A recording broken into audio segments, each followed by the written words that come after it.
Alrighty guys, so now we're going to work on talk about how to solve heating curve problems. Note, you should have already labeled your graph so you know how many sections, how many calculations you're going to do, because I have slope, flat, slope, 3 different sections on this graph. I'm going to have 3 different calculations. We're going to call this one number 1. This one is going to be number 2, and this one's going to be number 3. This is actually going to prevent me from having to figure out what my calculations are going to be as I'm out of that section. It'll keep me very organized as I do the problems. So the first calculation is a sloped portion of the line. That's going to be Q equals MC delta T.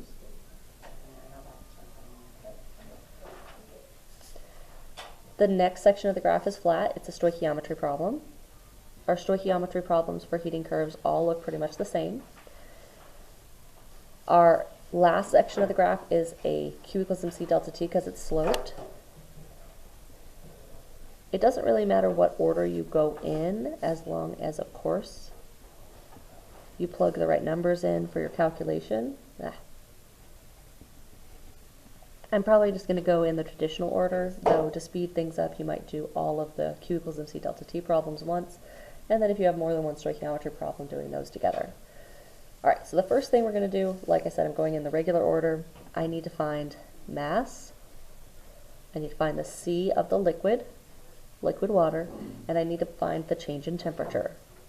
Reminder, change in temperature is also the TF minus the TI, so I'm probably going to be using that for this section of the graph.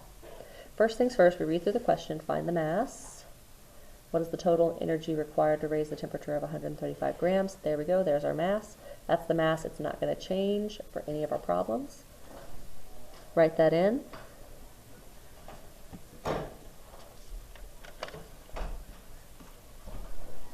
Next, we're going to find the C. Now, the C should be listed somewhere in the key.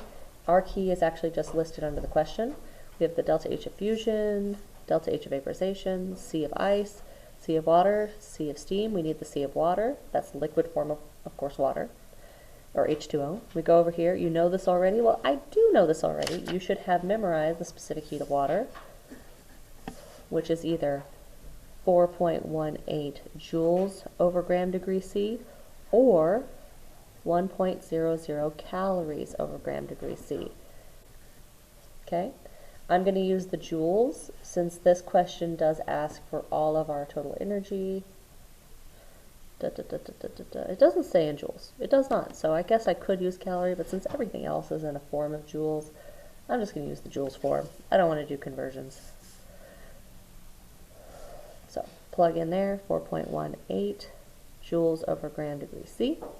Change in temperature. There's no change in temperature specifically listed except between the 22 and 133 in the question. But since the graph is actually broken up into different sections on the graph, we're just finding the temperature change of the liquid. So between 22 and 100 degrees Celsius. The final temperature was 100 degrees Celsius of the liquid before it started to vaporize. The starting temperature was 22 degrees Celsius. So we're going to subtract those to find what that is. Turns out that that is 78 degrees C. When you take 100 minus 22, take these 3 numbers, multiply them.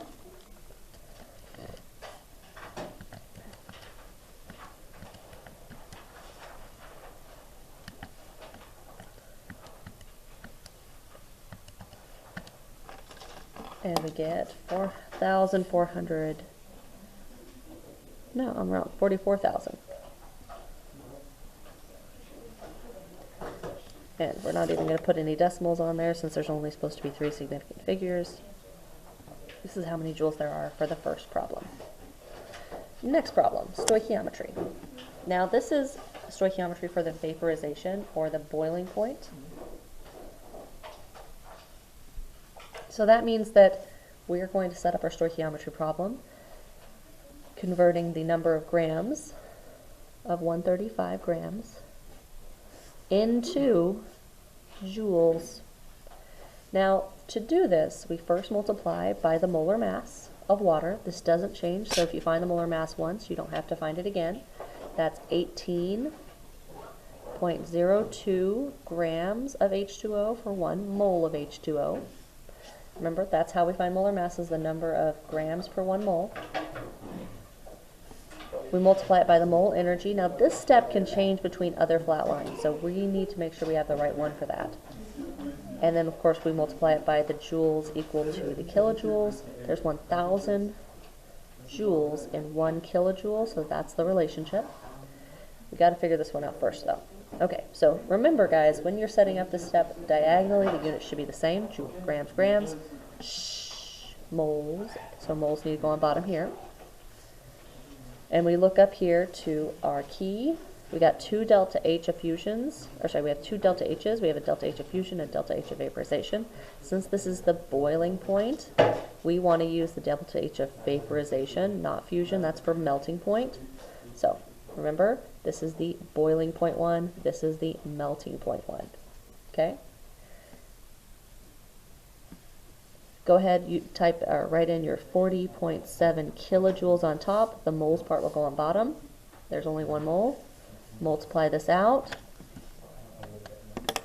135 times 1 times 40.7 times 1,000. Divide by the numbers on bottom. Divide by 1. Divide by 18.02. Divide by 1. Divide by 1. Looks like that is big number, 33916. Actually, that rounds to a 7, so I might as well round it to a 7. 33,000. Okay. Our last calculation is the last Q equals MC delta T portion. Ooh, and I wrote that. This was the liquid section, which was number 1. This is the vaporization, which was our second calculation. Our third calculation is a Q equals MC delta T, but it's not a liquid, it's a gas. So cross that out. We're going to use gas. Okay, aka steam, by the way. Okay, so all we have to do for a Q equals MC delta T is plug in our numbers. We need our mass, which is the same mass we've been using so far, 135 grams. We need our C, not of water, of liquid water this time, but of gas, or the gas form of water.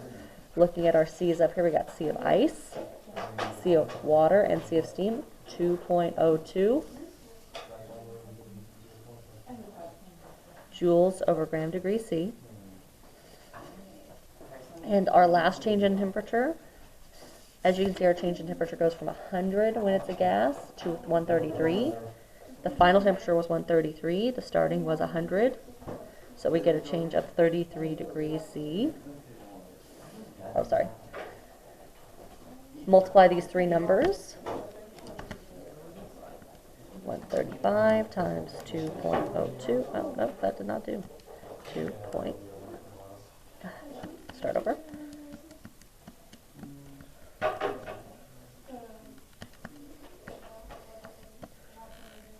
Times 33. Well, nice. 8,999 joules. The last step for heating curve problems is to add these totals from each calculation together to get the total energy for the whole graph. We're going to take 8,999 plus 33,917 plus 4,015.